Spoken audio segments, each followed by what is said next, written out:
पहली अक्टूबर 2024 को पूरी दुनिया ने खौफ से देखा जैसे इजराइल के ऊपर आसमान चमक उठा। ईरान से दागे गए सैकड़ों मिसाइल इजरायली शहरों पर बरसने लगे।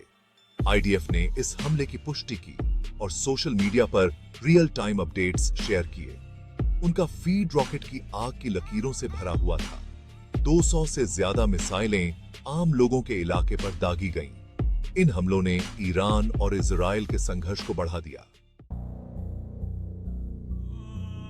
ईरान ने मिसाइल हमलों की जिम्मेदारी लेने में देर नहीं की। ईरानी सरकारी मीडिया ने सरकार के बयानों का प्रसारण किया, जिसमें बैराज को फिलिस्तीनियों के खिलाफ जायोनी अपराधों का बदला बताया गया। ईरानी सरकार ने इजराइल पर गाजा और लेबनान में फिलिस्तीनियों पर अत्याचार करने का आरोप लगाया और दावा किया कि मिसाइल हमले इन कथित अन्यायों का बदला लेने का एक कार्य था।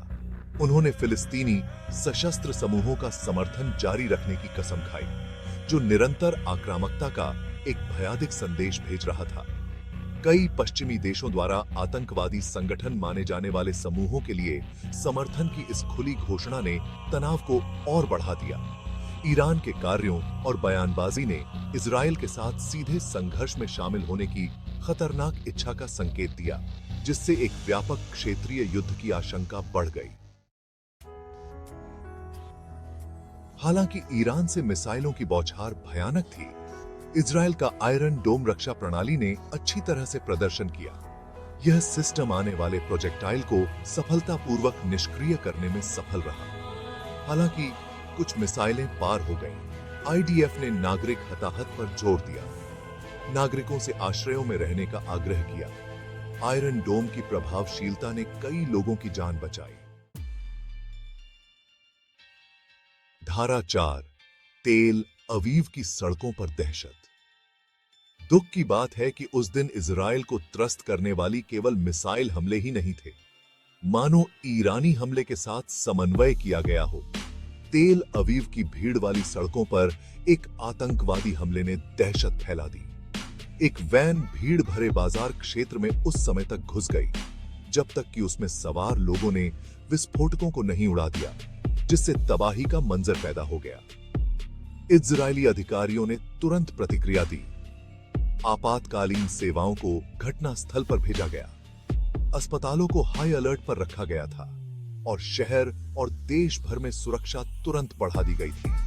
यह स्पष्ट नहीं था कि यह हमला सीधे ईरानी मिसाइल हमलों से जुड़ा था, लेकिन समय से पता चलता है कि डर और अराजकता को अधिकतम करने के लिए एक समन्वित प्रयास हो सकता है। धारा 5, दुनिया की प्रतिक्रिया। अंतर्राष्ट्रीय समुदाय ने मध्य पूर्व में बढ़ती हिंसा पर निंदा और चिंता के मिश्रण के साथ प्रतिक्रिया व्यक्त की।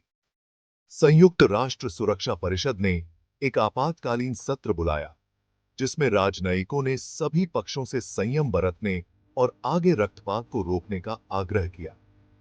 इजराइल के कट्टर सहयोगी संयुक्त राज्य अमेरिका ने खुद का बचाव करने के उसके अधिकार के लिए अटूट समर्थन व्यक्त किया। हालांकि तनाव कम करने और बातचीत की ओर लौटने का भी आह्वान किया गया।